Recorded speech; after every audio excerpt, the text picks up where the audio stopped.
Hey YouTubers, and welcome back to Tony the Technician channel, and today we're going to be going more in depth into my wrench drawer that I have here in my 52-inch flat black toolbox. If you guys haven't seen my toolbox tours that I recently posted, go ahead and check those out. Other than that, we will be doing another video on the Matco Toolbox as well, where I have other brands and styles of wrenches over there. So as far as my Husky box, if you guys don't know, if you guys just started watching my channel, if you guys enjoyed this video, please make sure to hit that thumbs up and subscribe to the channel. But other than that, if you don't know, I started buying tools roughly 5 years ago, actual, decent quality tools to where I could get into the automotive field. And then I went to college as well after the Army, and my school provided a toolbox and a lot of tools to us as well. And then I ended up doing an internship and getting onto a race team as a mechanic, where all of my tools are supplied to me. So now my college tools that were given to me, as well as the tools that I've personally purchased myself, are now all here at home. And I maintain my cars as well as build an 85 Camaro, which is slow, but it's going somewhere someday. But today, let's get into the wrenches that I have here at home in my Husky flat black toolbox. So over here is actually a set of Matco wrenches. This is going to be all SAE over here, except for some of the flare nut wrenches. Those are going to be metric and SAE. So it's from 15/16 down to a 1/4 inch. It's very short 1/4 inch. Now I don't believe this is the USA made set.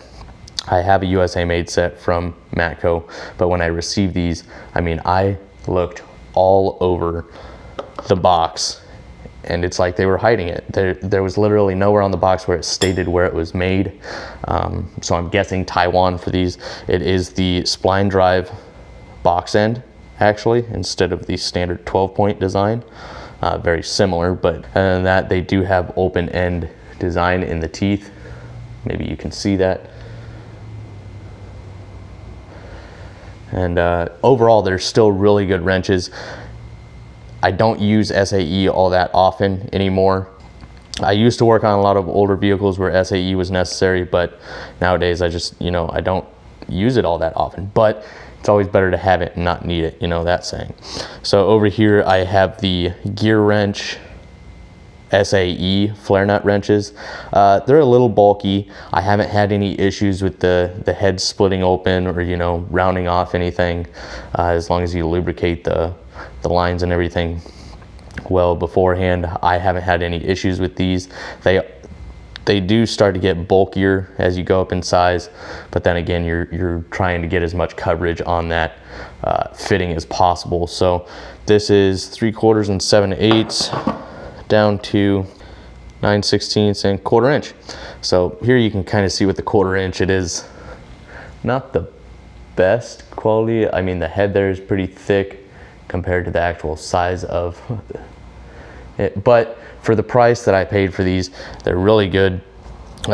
They've done just fine. So that is the 6-piece SAE. As far as stubby, I don't actually have ratcheting stubbies. I should probably get some. They would be very handy. I have the standard stubby combination wrenches from Tekton, and these are really nice. I really enjoy Tekton. They make a good quality product for a very reasonable price. And this goes from, I believe, 1/4 inch or 5/16, my bad, up to 3/4. Really nice little stubby wrench set. Like I said, affordable, good quality, and Tekton always does a really good job on their chrome job. And as you guys might notice, in any of my drawers, I try to keep these silica packs to absorb any moisture, to prevent any rusting or anything like that. So I try and keep some in all of my drawers, and then anytime I get a package, I always try and replace whichever ones I know are the oldest. Other than that, it's going to be the Gearwrench metric flare nut wrenches, going from 9 to 21. So a good wide variety of flare nut wrenches for the metric. And then over here, I know you probably can't see all the way down to this lip. This is actually a set that I won that I was thinking about purchasing a few years ago, but was really expensive and I kept putting it off. It was around $200. This is the Gearwrench 120 XP double box end wrench. This is flex head on one side, solid on the other. These are really nice because they're nice and long. You get a lot of leverage. You got this solid end with the 0 offset where you can break a fastener loose, and then you got the 120 XP design in this flex head. It's very handy. It's a 60 tooth gear with dual pulls, giving you 120 positions all the way around. Really low arc swing, so that's really nice. Really solid design here. I'll kind of show you a larger one. It goes from 10 all the way up to 19. So here you get quite a bit of length. The 19 you're looking at just over 18 inches long. It is spline drive as well, and these are some of my favorite wrenches. I actually won this, I believe, on Instagram from the Gearwrench page when I posted a picture of all of my Gearwrench tools. Then I have the Matco 3/8 drive. It's the same thing. The same thing as this. It isn't the 120 XP, it's your standard 72 tooth, but a 3/8 I actually come across pretty often. So I do have the Matco double box end flex head, same design as the 120 XP.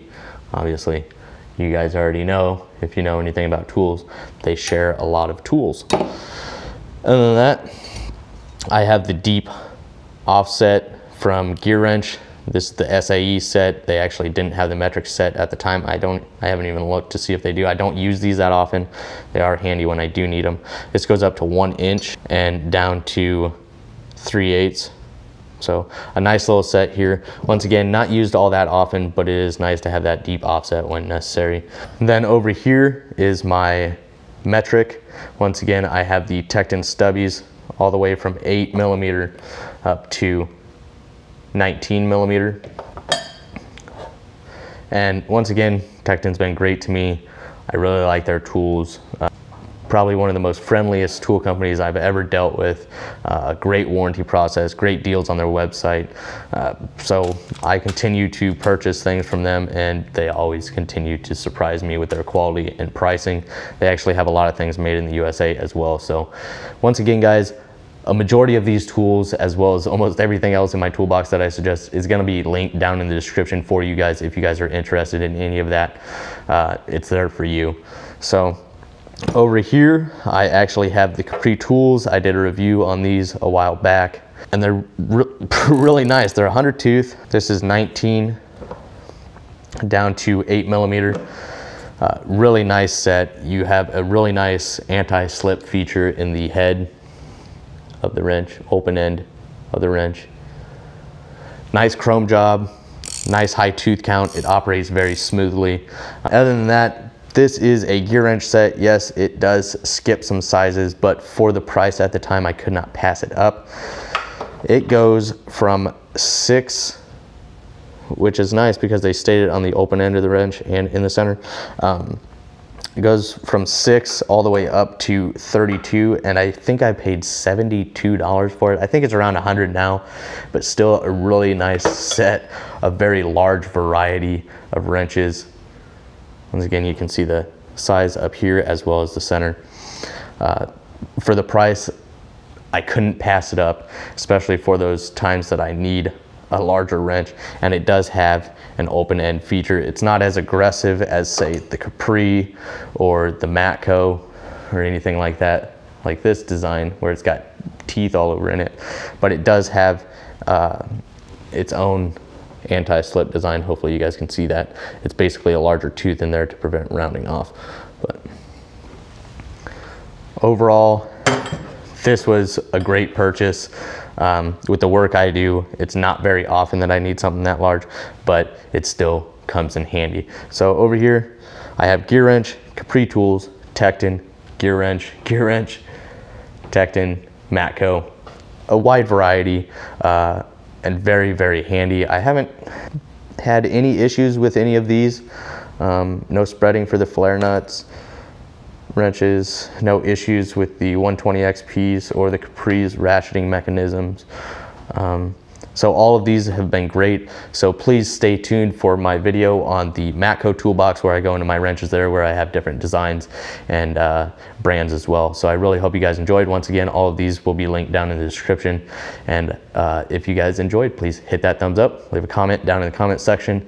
If you've used any of these and your thoughts on them, or a wrench set that you really enjoy that you want to share with others, please drop it down in the comments. And other than that, please subscribe, and I'll see you guys next time.